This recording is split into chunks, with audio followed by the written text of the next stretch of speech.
اعوذ باللہ من الشیطان الرجیم بسم اللہ الرحمن الرحیم رب اغفر لی وتب علی انک انت التواب الغفور۔ سورہ بنی اسرائیل آیت نمبر 105 and 106، 105 106، دو آیت پڑھنے جا رہے ہم۔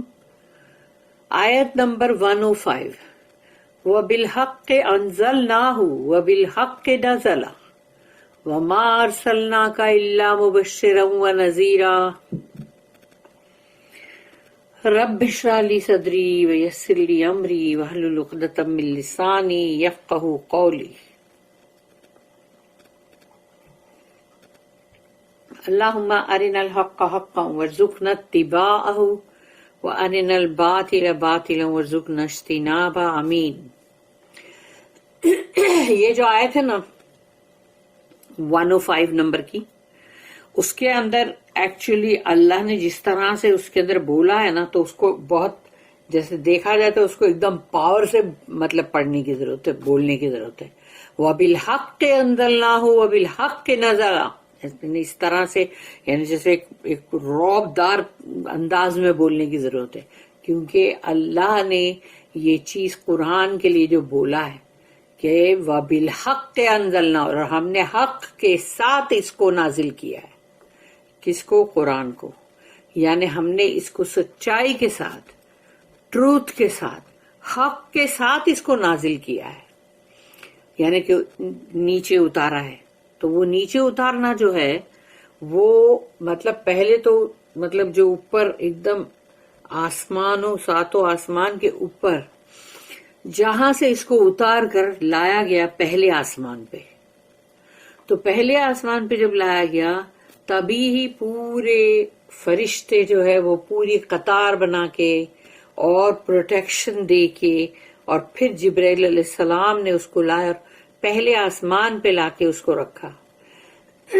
اور اب ضرورت کے مطابق کیسے حالات ہیں اور مطلب کون سی آیتوں کی ضرورت ہے یا کون سی سورے کی ضرورت ہے، اس کے مطابق اللہ نے اس کو اتارا تھوڑا تھوڑا کر کے۔ تو اللہ نے یہاں پر جب کہا کہ وَبِالْحَقِّ أَنزَلْنَاهُ، یعنی ہم نے اس کو نیچے اتارا ہے بہت ہی حق کے ساتھ، سچائی کے ساتھ۔ وَبِالْحَقِّ نَزَلَ، اور پھر سے اللہ نے اس کو ریپیٹ کیا، اور ہم نے اس کو حق کے ساتھ نیچے اتارا، یعنی کہ مطلب بھیجا ہے، کہ جو ڈسینڈ کیا مطلب۔ تو اللہ نے پہلے کہا ہم نے اس کو نیچے اتارا، اور پھر اس کا ہم نے اس کو یعنی نیچے ہم نے بھیجا، اور پھر یہ کہ ہم نے اس کو اتارا۔ تو یہ دونوں بات کو اللہ نے بڑے پاور کے ساتھ بولا ہے، جس کو بولنے کا انداز ایک بہت ہی پاور والا انداز ہونا چاہیے۔ اس کو تم سیدھا سیدھا جیسے پڑھ کے بولو وہ بات سوٹ نہیں ہوئے گی۔ وَمَا أَرْسَلْنَاكَ، اور نہیں بھیجا ہم نے آپ کو۔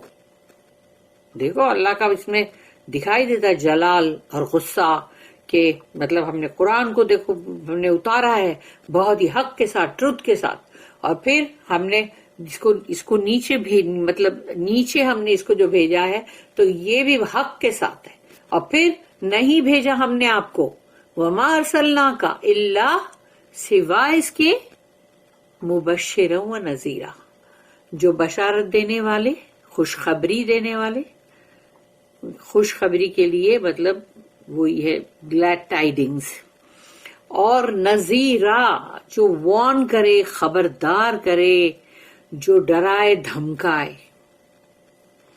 اگر تمہارا نقصان ہونے والا ہے اور تم کو ڈرایا جا رہا ہے، دھمکایا جا رہا ہے، تو وہ زیادہ بہتر ہے کہ وہ دھمکی جو ہے اس سے تم سنبھل جاؤ، وارننگ سے سنبھل جاؤ، بجائے اس کے کہ پھر جہنم کے آگ میں جلو۔ We send down the Quran in truth, and in truth has it descended, and we send thee but to give glad tidings and to warn sinners. یعنی وارننگ جو ہے وہ اکثر سینرز کے لیے ہے، اور اس کی دو نوٹس ہے 2315 2316 2315 The Quran was sent down by Allah in truth. یعنی قرآن کو نازل کیا گیا ہے اللہ کی طرف سے حق کے ساتھ. It was not forged by any mortal. کوئی انسان نہیں ہے جس نے اس کو گھڑا ہو. یعنی کہ مطلب جیسے کہ فورجڈ وہی جو جیسے افتراء کرنا یا ایک چیز جو ہے جھوٹ کے ساتھ گھڑنا، وہ کسی انسان کا اس طرح سے جھوٹ کے ساتھ گھڑا ہوا نہیں ہے. It has descended in truth, اور وہ اتارا گیا ہے حق کے ساتھ، اور وہ بھی اس کی جیسی جیسی ضروریات جب جب تھی تب تب تھوڑا تھوڑا کر کے. It was not and has not been falsified اور corrupted in the process of being communicated to mankind. جب انسان کے پاس وہ کلام اللہ کا آ رہا تھا قرآن، تو وہ اس کو آتے ہوئے بھی، اور جب اس کو اللہ نے رسول اللہ صلی اللہ علیہ وسلم کے مطلب دل میں اتار دیا، اور جب وہ اس میں ان کے منہ سے زبان سے جب وہ جاری ہو رہا تھا اور انسانوں تک پہنچ رہا تھا، اس سب پورے کے پورے پروسیس میں نہ تو اس میں کہیں کوئی جھوٹ ہے، اس کے اندر کوئی خرابی کرپشن نہیں ہے. 2316 note, the part of the prophet was that of a messenger. یعنی رسول اللہ جو صلی اللہ علیہ وسلم جو ہے ان کا جو کام ہے، ان کا جو اندر پارٹ ہے وہ کیا ہے؟ ایک میسنجر کا. جیسے ایک میسنجر جو ہوتے ہیں جو ایک پیغام ایک جگہ سے لاتے ہیں اور دوسری جگہ اس کو دیتے ہیں. جیسے سمجھو کہ ایک بادشاہ کا پیغام ہے، اب وہ پیغام جو ہے وہ وزیر تک آیا، اب وزیر جو ہے وہ اس کو مطلب دوسرے سب لوگوں تک پہنچا رہے اور کہ جاؤ اب یہ اور سب پورے کنٹری میں بھی پہنچاؤ. تو اس طرح سے رسول اللہ صلی اللہ علیہ وسلم کا کام جو ہے وہ ایک میسنجر کا ہے. وہ لوگوں کو ٹھیک کرنے، ان کی وکالت کرنے کے لیے نہیں ہے. He was not responsible if the ungodly rejected it. یعنی کہ اگر کوئی بھی جو اللہ کو نہیں مانتا وہ اس کو رد کرتا ہے کہ نہیں ہم نہیں مانتے، یہ قرآن میں جو بھی لکھا ہوا ہے، اس کو یا تو جھوٹ بولتے ہیں یا من گھڑت بولتے ہیں، تو اسی لیے پھر بولیں گے نہیں ہم نہیں مانتے یہ. تو اس کی ذمہ داری رسول اللہ صلی اللہ علیہ وسلم پہ نہیں ہے کہ ارے باپ رے میں نے اتنا بولا اتنا سمجھایا پھر بھی یہ لوگ نہیں مانتے. یہ ذمہ داری ان کی نہیں ہے. He fulfilled his mission in promulgating and explaining it and leaving it as a legacy to the world. ان کا جو کام تھا وہ انہوں نے پورا کیا کہ اس کو پورا کے پورا مطلب لوگوں تک پہنچایا بھی، اس کو مطلب جیسا پیغام جو دینا تھا اور اس کو بیان کرنا تھا بہت ہی اچھی طرح سے. تو وہ ایک ان کی میراث ہے جو انہوں نے اپنی طرف سے دنیا میں چھوڑی ہے.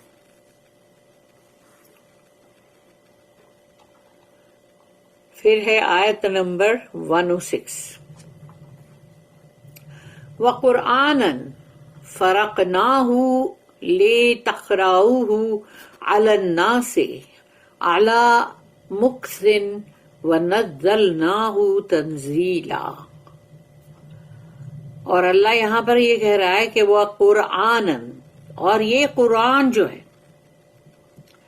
فرقناہ، یعنی ہم نے اس کو حصے حصے حصے کر کے ڈیوائیڈ کر دیا. اللہ نے اس کو الگ الگ الگ الگ جیسے جوز میں اللہ نے اس کو الگ الگ جیسے ٹکڑے ٹکڑے ٹکڑے کر کے ایک مطلب قرآن کو ایک ساتھ پورا اکھا نازل نہیں کیا، ٹکڑے ٹکڑے کر کے اس کو اتارا ہے نا. تو اس کے ایک ایک جز ہے لِتَقْرَؤُ عَلَى النَّاسِ، تاکہ آپ اس کو پڑھ کر سنائیں انسانوں کو تھوڑا تھوڑا کر کے، تھوڑا تھوڑا کر کے، اور وہ بھی ان حالات اور وقت کے مطابق اللہ نے اس کو بھیجا.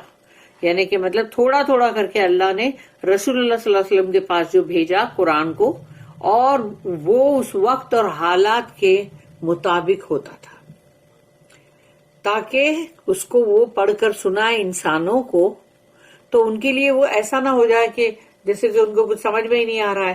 حالات جو ہوتے ہیں اور جو سرکمسٹانسز ہیں اس کے اندر جب بولا جاتا ہے کوئی بات تو بہت اچھی سمجھ میں آتی ہے.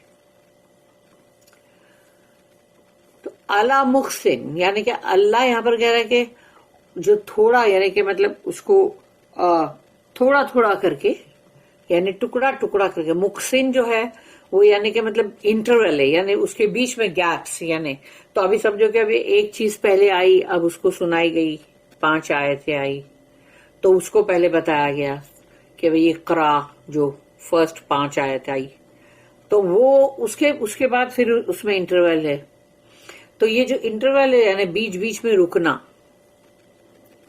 تو یہ جب تلاوت بھی کرو اور بیچ بیچ میں رک رک کے کرنا، تو وہ اللہ نے یہاں پر مطلب اس کو بتا ہی دیا یہاں پر کہ دیکھ لو. اللہ نے بولا نا یہ قرآن کے اندر کہ وَقُرْآنًا فَرَقْنَاهُ لِتَقْرَأَهُ عَلَى النَّاسِ عَلَى مُقْسٍ وَنَزَّلْنَاهُ تَنزِيلًا. اور وَنَزَّلْنَاهُ تَنزِيلًا وہ اس کا مطلب ہی یہی ہے کہ وہ تھوڑا تھوڑا تھوڑا کر کے اللہ نے اس کو اتارا، تھوڑا تھوڑا کر کے اللہ نے اس کو بھیجا. اور تاکہ اور اس کو اس طرح سے بھی مطلب کیا کہ جب وہ پڑھیں تو اس کے تھوڑے تھوڑے بیچ میں انٹرولز بھی ہو، یعنی کہ مطلب رک رک کے.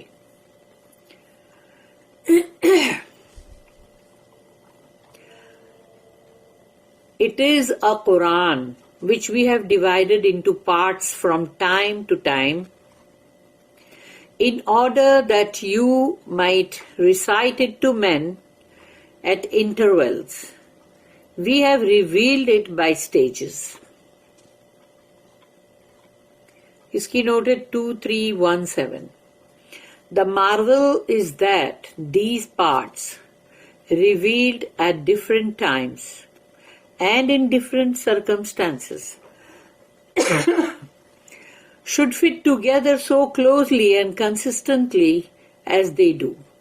یعنی اس کے اندر جو بہت ہی ایک جو بولتے نا کہ تعجب کی جو بات ہے یا جس پہ تم بہت حیران ہو یا اس طرح کی جو بات ہے اندر، وہ یہ ہے کہ اس کے جو حصے ہیں قرآن کے الگ الگ وقت پہ نازل ہوئے، الگ الگ حالات میں نازل ہوئے کہ کیسے کیسے سرکمسٹانسز تھے، تب کیا چیز نازل ہوئی، کیا ہو رہا تھا، جنگ کا ٹائم تھا، پیس کا ٹائم تھا، یا پھر مطلب کچھ کوئی مطلب جیسے کہ ہجرت کا ٹائم تھا یا کچھ بھی. اس الگ الگ وقت پہ اللہ نے اس کو نازل کیا اور الگ الگ حالات میں. لیکن سوچو کہ یہ پورا قرآن اس طرح سے فٹ ہو گیا، اتنا ایسا لگتا ہے بالکل قریب قریب اور بالکل صحیح جا رہا ہے، اور کہیں پر بھی ایسا نہیں لگ رہا ہے کہ کوئی مطلب کچھ جو چیز ادھر ایک پہلے کتنے سالوں پہلے آئی تھی کتنے سالوں بعد، یعنی کیونکہ پورے 23 ایئرس لگے نا قرآن نازل ہونے میں. لیکن یہ نہیں لگا کہ یہ ایک عجیب لگ رہا ہے اور ابھی یہ ایک پارٹ عجیب ہے، ارے یہ ایسے کیسے ہو سکتا ہے، یہ فیلنگ نہیں ہے.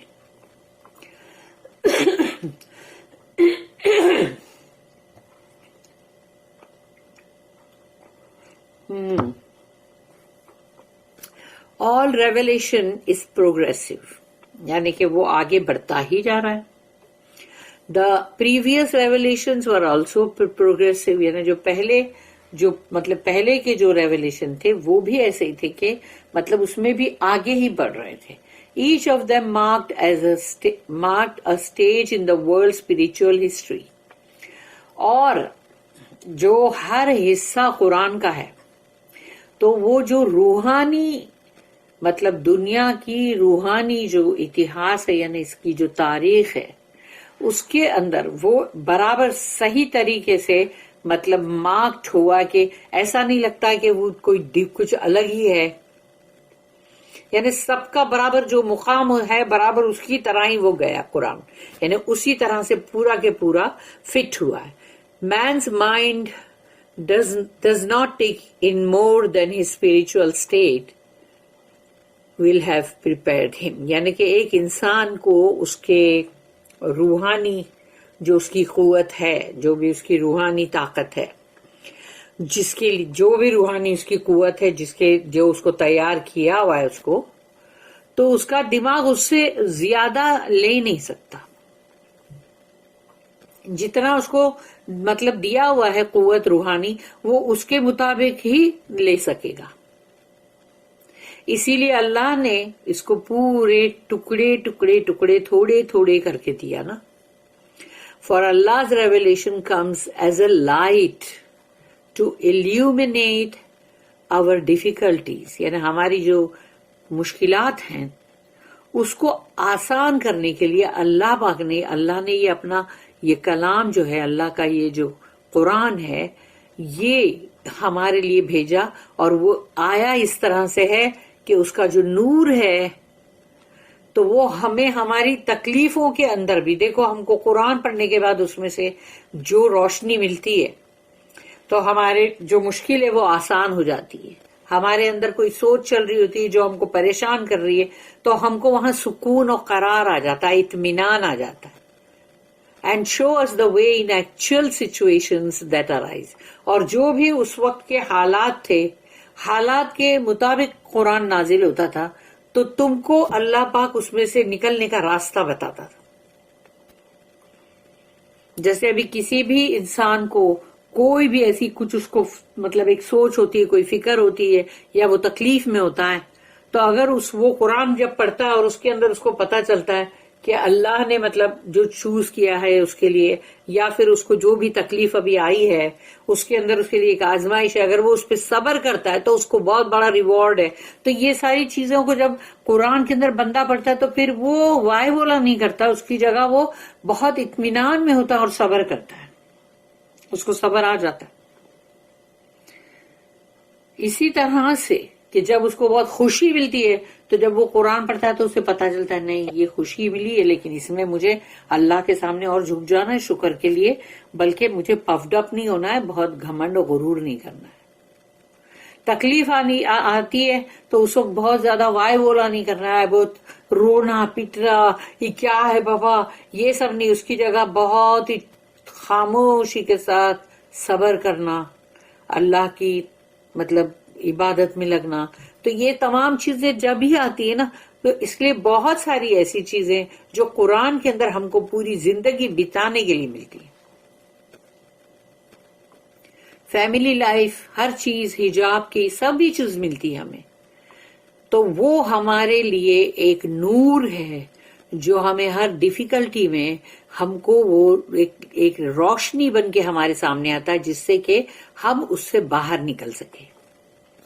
ہمارے لیے وہ باہر نکلنے والا ایک راستہ ہے جو اللہ کا یہ کلام ہے. اور اسی کلام کو سمجھ کے پڑھنے کی بہت ضرورت ہے، نہ کہ اس کو چما چاٹی کر کے زری کے کپڑے میں خوشبو لگا کے ٹاک پہ رکھنے کی ضرورت نہیں ہے. اس کو پڑھنا بھی ایسا نہیں ہے کہ تم خالی عربی کو پڑھتے جاؤ اور کچھ بھی سمجھ میں نہیں آ رہا ہے، تو یہ بھی مطلب غلط ہے. پھر اس کا جو اصلی تم کو جو فائدہ پہنچنا ہے وہ کیسے پہنچے گا؟